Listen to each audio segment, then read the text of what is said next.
Hi everyone, it's me and Ben again. Hi guys. And by the way, Ben is SoundMeow. So if you haven't subscribed to his channel yet, click on the link below. Okay. Today we're gonna do something a bit special, and this is gonna be our first official collaboration review. Aune SR7000 versus the older AR5000. Both me and Ben, we are very fond of this, especially this AR5000 here, which I did a review many months back. Some of you might be interested to know what sort of differences or improvement that we are talking about.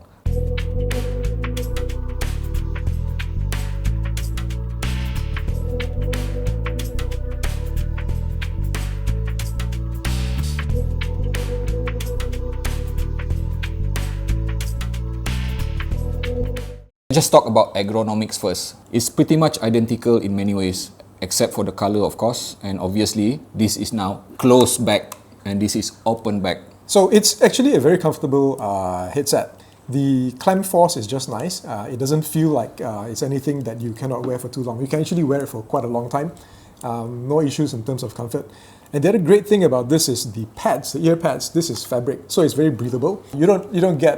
You don't feel overheated quickly. What is the longest time that you have worn this listening to music or whatever it is? Quite a few hours. I think maybe 3-4 hours. That's 3-4 hours. That's a long time. Yeah. If we were to compare side by side, okay, you would notice that they are pretty much the same, except that this one is now full leather velour, okay, and this is, like Ben mentioned just now, breathable. Yeah. And after using this for quite a bit earlier, what do you think of this? So when I first came in, before you turned your aircon on, I put it on, it was a bit warm. So straight away you can start feeling the heat building up. I think, you probably need a cool environment to wear it. It's not as bad as the Odysseys, the LCDs. You mean the other close back or full velour? Okay, to reflect what Ben has mentioned, and I agree with him. You see, when I worn this for the first time like this, okay, the first immediate thing is that it doesn't actually give that sensation of like a closed back. It's more like a open back, okay? But you would notice one thing. The main difference is that wearing this and this, immediately you can tell that there's a suppression of noise. So this is fully open and this is a suppression of noise.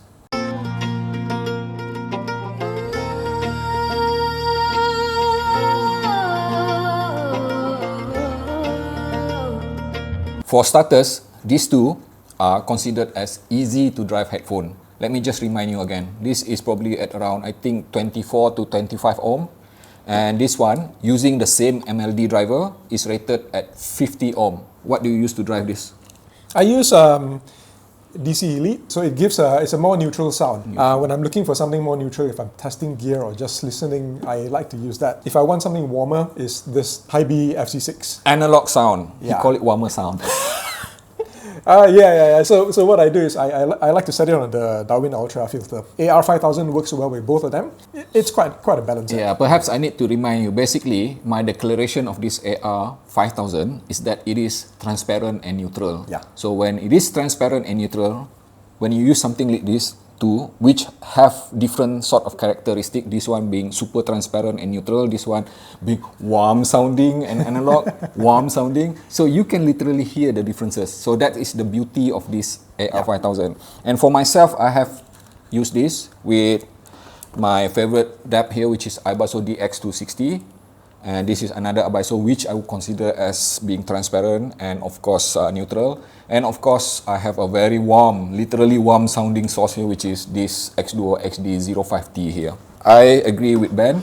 This AR5000, just to recap again, so that before we compare with SR7000, this is transparent and neutral, uncolored, pretty much similar to HD600 here, which has always been a reference for the last 25 years when it comes to neutral and natural sound. These two are pretty much very similar in many ways, but we'll talk a bit more on that. SR7000. Aune took quite a bit of time to release this close back, and yet the key factor is to retain the openness of the sound itself with suppression of any incoming sound. When you first use this, like you mentioned earlier, does it feel like a close back when you start turning the music or anything like that? Does it have that kind of openness which is supposed to be introduced with this? The first impression I had when I put this on wasn't about whether it was close or open back. It was straight away into the sound. Because it never sounded like a closed back at all. Okay, hold on. Let me. Unless if I tell you differently that this is open back, you believe me. I wouldn't know the difference. Yeah, and I agree with him. Yeah. Okay, it does feel like an open. And I have tested quite a bit of closed back headphone, which I have like Postec T40 series or T series or even Sony series. This one does not sound like closed back. Yeah. That's one thing for sure.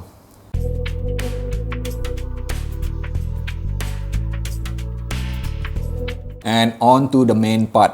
Let's talk about the sound characteristic of this SR7000 here.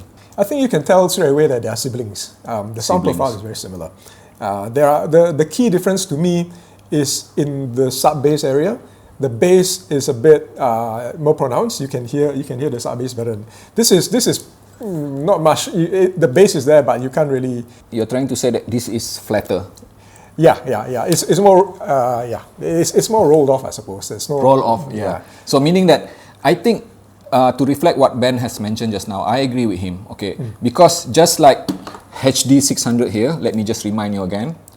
For ages and ages, for 24, 25 years, people has been loving this, but also people has been hating this HD 600 for two things.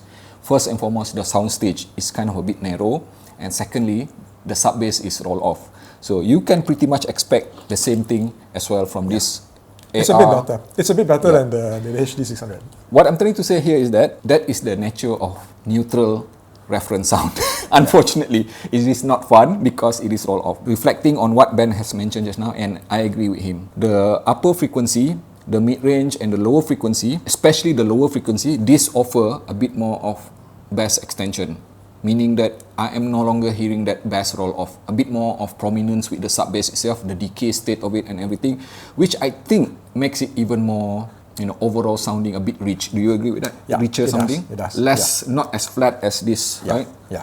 And how about the upper frequency? How would you describe the upper frequency of this versus this? Okay, so the SR7000 actually has it's a bit sharper, it's a bit more crisp in terms of the treble. So it's not as smooth as the AR5000. I find that the AR5000's treble is smoother. But this one has more detail, a bit more crisp, a bit more clarity.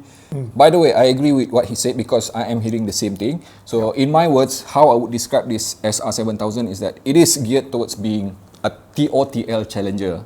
And when we talk about TOTL challenger, it means that it focuses a lot on resolution. And in this particular instance, between these two, I can clearly say that if you love resolution, especially in the upper frequency, this is the one to go for. Because like Ben mentioned, it emphasizes a bit more on the crispness rather than the smoothness. So in return, that also means that the transient speed for the upper frequency of this is actually behaving a bit more like magnetic planar rather than dynamic driver, at least from my perspective, because it offers a faster transient speed, which in return will sacrifice a bit more of that smoothness.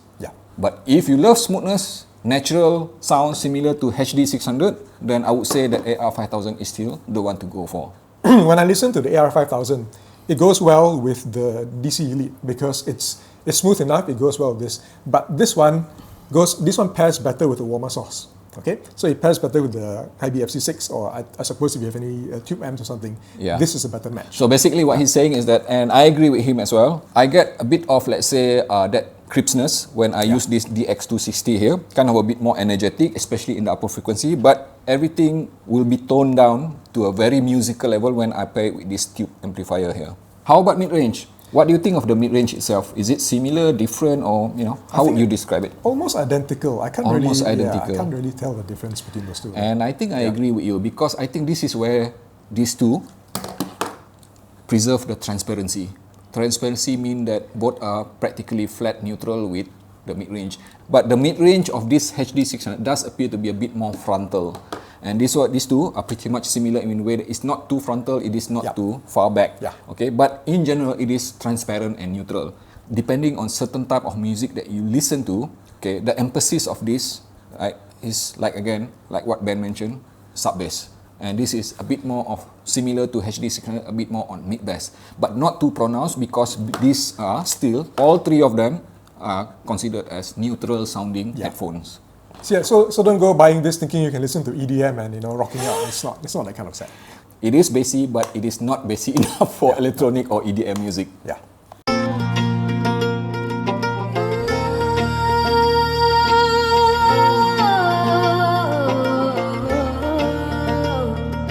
How would you describe this soundstage of this AR5000 here compared to this 7000? I think the AR5000 has decent soundstage. It's an open back. It's not particularly super wide in any sense. It works fine. It's definitely, I think, it's a bit wider than the HD600. Wider. Yeah, I agree. You never get bothered by that feeling of being close in and all that. This one actually does pretty well for a close back. It does not sound like close back. It has an open back headphone type of soundstage. And last but not least, I think very important as well, the timbre element. It's very natural. It's very accurate.